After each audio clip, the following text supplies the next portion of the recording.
kag para sa pabalo na mo nyo pang pag-good vibes sini nga weekend. Mahal ang krudo ka gasolina pero bored ka. Gusto mo mag-joyride pero sa lapit lang nga lugar kag hindi ka matamaan sa pagpatugho. Kag kung pwede pa lang, sa wala lang tani bayad nga lugar para pwede lang makabalod sa pagkaon para menos gastos. May i-recommend kami sa inyo. Nakibalo ka mo bala nga may dalan nga nag-connect sa Barangay Miluyan sa Murcia kag Barangay Mailong sa Bago City.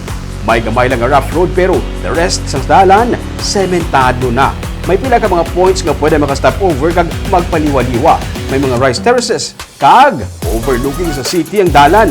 Sa unahan mo, madamo pag sa pwede maka-stop over para magpaliwaliwa. Lipingan Tabuas ang ining highway sa traffic grooming at 10 a.m. Sa Baganihan naman, mga aspin, sa kupo sa mga manunod sa Emiliano Lizares National High School sa Barangay Granada. Pila sa ila, nakita na sa bago nga mga balay. Ginatinguan sa mga maestra nga salbaron sila bangod napabayaan na. Ang istorya naman sa Domingo sa Baganihan.